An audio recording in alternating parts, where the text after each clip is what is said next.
We're gonna be building the blue box bird today. Don't let the get up fool you. I get overwhelmed easily. Give it a try. That's amazing. Yes, bluebirds. It was a very fun day. Ah, splendid.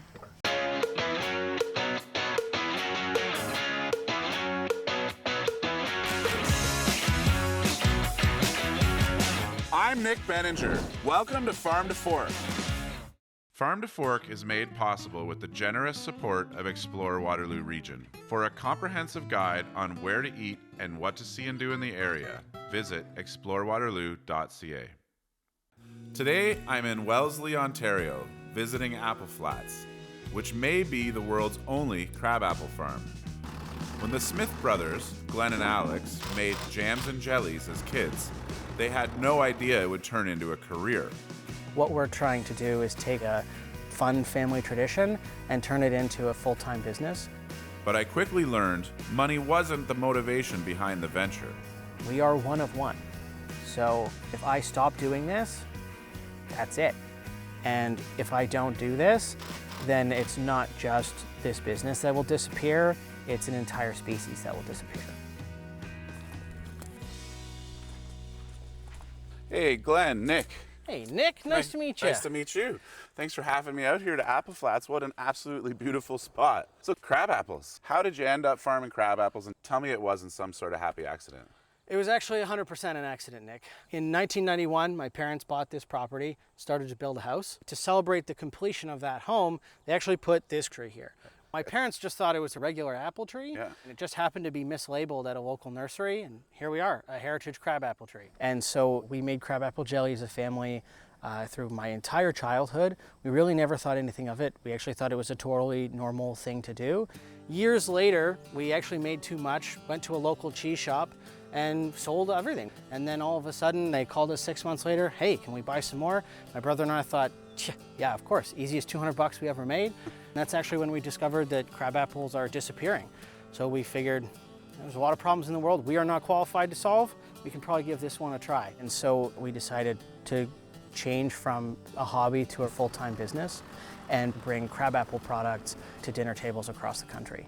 Glenn, you keep talking about the crabapple tree disappearing, but we're standing here in a field of thousands of them. How do we get from one tree to an orchard all around us? Now, I'm actually not the grower here, that's my brother. He can actually walk you through the step-by-step. Can't wait to meet him. Hey, Alex. Hey. This is Nick. He's going to be harvesting with us Nice today. to meet you. Nice to Nick, meet you. this is my brother Alex. He does all the actual growing here on the orchard.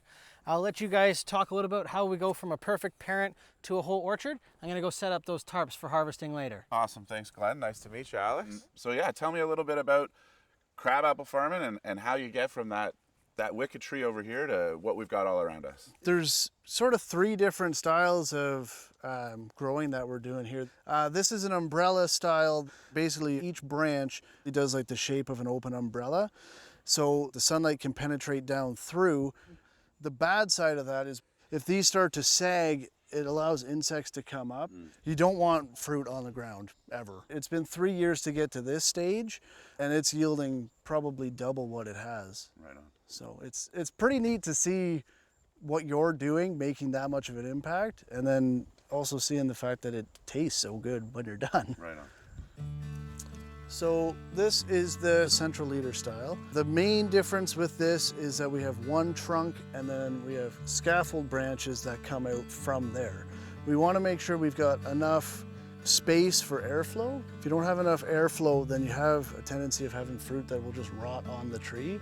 And then every year we just try and make sure that the branches are going a little further out and that we're not bunching them up. And your yield just grows every year. Hopefully. That's the idea. Yeah, if you do it right. Right on. Awesome. It takes a little more work in the pruning, but this way also works really well. But I still don't fully understand how you can end up with so many jars of jelly. It's easiest to show you, so come with me and we'll take a look. Awesome. This is what is called a trellis system. So each one of these trees grows up the bamboo, so you are using this bamboo as its trunk, and then the wire helps support all the branches. This is a really modern way of growing, and so far it works really well, but there's a lot of learning curve with it. I bet, I bet. And how many trees do you have in this section? It's right around 1,400. And how do you get to that number? All apple trees are created from a graft of the parent tree. You take a whip, which is about the width of a pencil. So we had a professional come and take those pieces of whip, graft them onto the root, and then monitor them and make sure that that graft is accepted. You guys are no to low intervention here. You don't use sprays. How do you keep the bugs away? Yeah, so we're doing a whole series of birdhouses, trying to increase, as many different types of birds as we can. I see the birdhouses all over. Where are those coming from? Well, I'll show you. We've got a bunch of scrap lumber, and so hopefully you're as good with a drill as you are with a knife. Well, we'll see about that. So it's pretty cool that they can farm crabapples in this modern apple orchard way, but what the heck am I going to cook with them? So Nick, we're making a bluebird box today. Awesome. So super simple. We've got our base right here. You're just gonna pre-drill 3 holes here, here, and here. I'm going to want to pre-drill those holes. Yeah, otherwise they'll shatter. Shatter, like my dreams of being an architect. This one here is gonna be your front, and then this one here is your roof. What makes it a bluebird box is the fact that this has enough overhang to keep them nice and dry. Beauty. We'll get building a bird box. All right. I hope I don't hear any yelling. Good luck. Awesome, thanks. All right, now I'm just gonna build a birdhouse.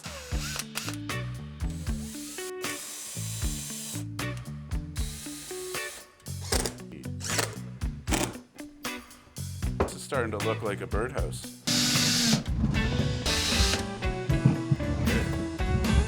It's okay. Yes, bluebirds. I think I'd made a birdhouse. It certainly would keep it dry. We'll see what Alex has to say about it. Well, Alex, I crafted you a birdhouse. Thanks. I don't know if I'd want to live in it, but the birds probably won't mind. We can mount it right away. Beauty. There we go. Yeah, thanks. Just hold that there for me.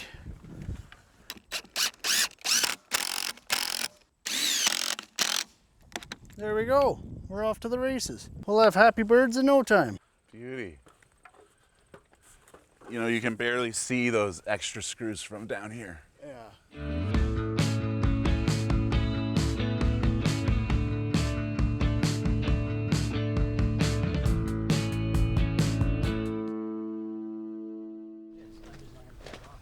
Well, boys, I built you a birdhouse. I understand I'm helping with harvesting now. It is time to harvest now. One of the really big differences between crab apples and normal apples is when we harvest, it's actually too slow to pick them by hand. Makes So sense. instead, you're gonna grab a hold of that. Behind you, there's about a 1/2-inch branch there.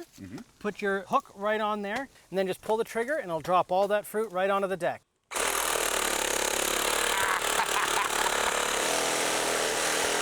That's rad. There you go. So if I stand under it with my pockets open, I can walk away with some fruit got it. too. Well, I got myself a weapon. Let's take down the rest of these apples. Let's get after it. Awesome.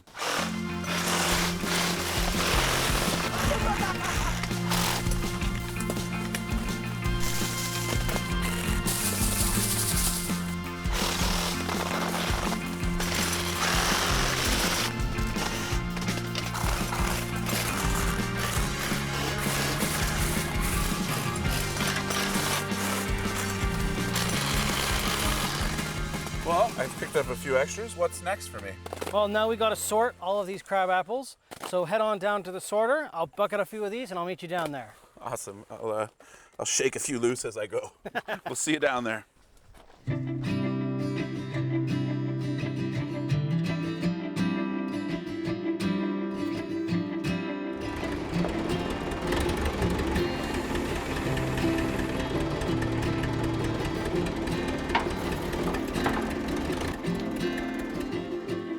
Well, Glenn, I had a blast shaking the tree down, so tell me what's next. So now we've got to sort our crab apples. Go ahead and flip the switch. Okay. Put them right in. We've actually got 2 different bristles. Now the lighter ones are actually just an auger to pull the apples out. The darker bristles are much more coarse, and they're gonna strip away all the leaves, sticks, fruit. So we've got a nice, fresh, clean bin of apples ready to go to the press and be turned into products. Right on. Looks good. That'll be your last few. You go ahead and turn it off. All right, Nick, I can take it from here.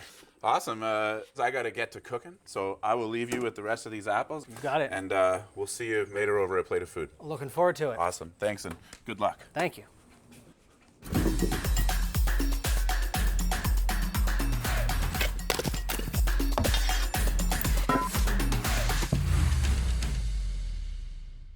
It's time to get cooking, finally. I've got something beautiful to glaze with that awesome jelly, and it's these ducks. The first thing I'm gonna do is just get these guys above the fire, hanging out. So I'm gonna wait a little bit just to let some of that fat render and that salt sink in. Then I'm gonna prepare a really nice jelly glaze for that will hit them with as they cook. Farm to fork is never farm to fork if I'm not throwing something directly in the fire. Our leek is a perfect vessel. It'll be nice and tender and beautiful and flavorful. So into the fire it goes. We've got this beautiful crabapple jelly that they make here. So into the pot goes about a half a cup. But we want to put in some fresh acidity. So we'll also add some sherry wine vinegar.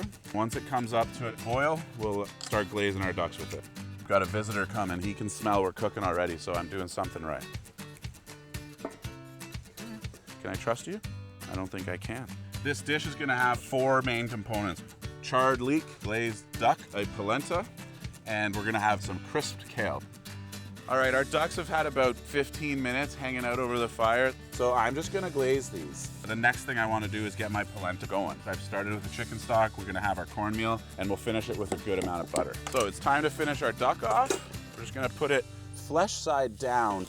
I'm also gonna crisp up my kale. Oh, look at that. All right, our duck is done perfectly. And now our kale's ready. So it's time to build our plate. So the first thing I'm gonna do is put our polenta down. Next thing we're gonna do is put our duck down. This duck looks fantastic. So, I'll steal a piece. Oh, that's really good actually. Oh man, that's really good.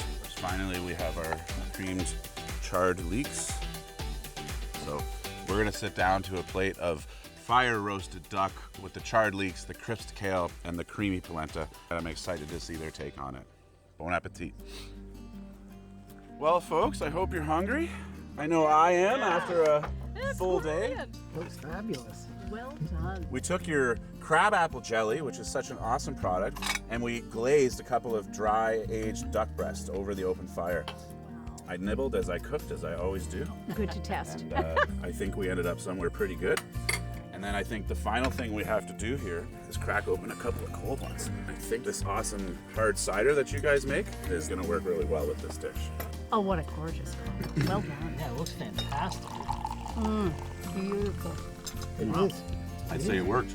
Beautiful. It did. So cheers, guys. Thank you so much for having me today. I learned a lot, and it was a really rewarding experience. So thank you guys so much for having me. Cheers to everything you're doing out here. Can't wait to have you back for harvest next year. Oh, splendid.